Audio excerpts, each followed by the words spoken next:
Welcome to The Explainer. Today, we're unpacking a seriously chilling corporate drama. We're talking about a situation where what was supposed to be just a totally routine office cleanup ended up unearthing a massive, highly calculated scandal. The clean desk that hit a hard drive. Let's just jump right in. Okay, so picture this. We're in board executive Victor Hale's office. They just went through this major corporate review, and his workspace is completely cleared out. I mean, totally empty. Everything looks perfectly resolved. But then, the cleaning team makes a really startling discovery. They find a portable hard drive, meticulously taped directly under his desk.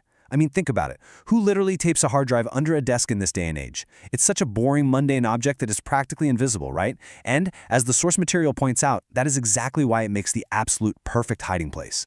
Enter strategy lead Maya Carter. She has this philosophy that just perfectly captures the reality of the situation. She says, the dangerous documents never look dangerous first. Maya immediately senses a pattern here, She spots that this incredibly mundane object magically turned up right before everyone was ready to just stamp approved on the company's clean slate. It's actually a classic corporate maneuver. You hide a major accountability problem inside something that everyone is just too tired or maybe too eager to move on from to actually inspect. And man, this discovery triggers some intense tension in the room.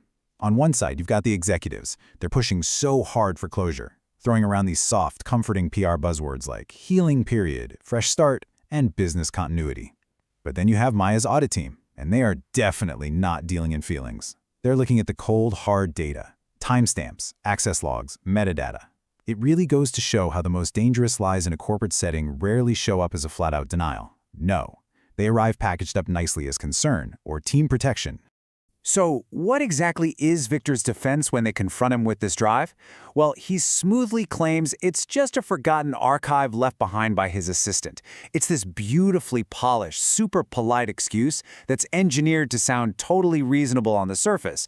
But listen, in the corporate universe, when an explanation arrives just a little too smoothly, the smartest thing you can do is check the record. Victor is clearly banking on the room being too exhausted to give his excuse a second glance.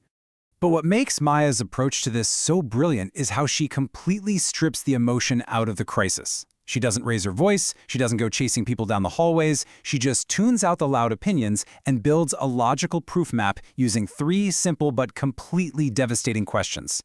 What changed, who changed it, and who benefits? This framework is exactly what you need to track a digital footprint because, well, it ignores personality and focuses 100% on process.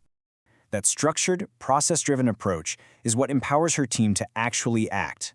New analyst Aisha Morgan kicks off the investigation by doing the one thing experienced people often skip. She actually reads the small print. Aisha checks the metadata and starts asking why the absolute simplest details on the drive don't match up with Victor's official timeline. She brings that crucial fresh set of eyes that hasn't been trained to just blindly accept standard procedures yet. It's a great reminder for us all, honestly. Sometimes the most junior person in the room finds the biggest red flags simply by reading the fine print. Next up, executive assistant Nina Ross brings the receipts. She pulls calendar exports and badge logs to verify the timeline. But here is the absolute incredible gotcha moment. She identifies her own old label maker tape right on that hard drive. But, and this is huge, she provides irrefutable proof that she never actually printed that specific label. It's a brilliant detail. It proves that background work always generates foreground records, as long as you know exactly where to look. With all those physical clues locked in, IT audit specialist Jordan Price steps in to translate the digital footprint. He meticulously maps the system logs and metadata straight against Victor's timeline. Jordan essentially waits for the conversation to pivot from facts to feelings because he knows that is exactly when the system log becomes the ultimate equalizer. He builds a timeline that is it's bulletproof. You simply cannot argue with it. And Jordan completely shuts down any remaining debate with one devastating line. He says, "This is not suspicion. This is sequence." That kind of mechanical, repeatable proof traps the executives and strips all emotion out of the equation. It proves that digital footprints do not lie. The evidence here isn't about how anyone feels. It's about a literal, hard sequence of events that firmly places the origin of that hard drive right back in Victor's hands. Which brings us to this intensely polite but completely uncompromising confrontation. Victor tries one last tactical play, right? He tries to frame Maya's investigation as a risk to the company's overall stability. He issues this quiet little warning. Be careful not to turn victory into damage. But Maya?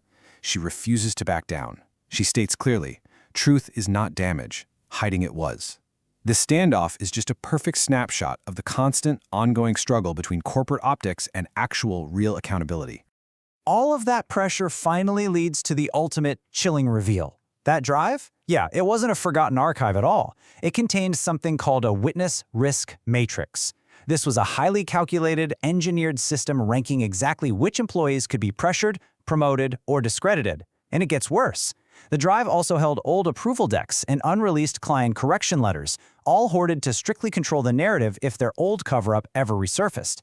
So what initially looked like a simple administrative mistake was actually a highly engineered design.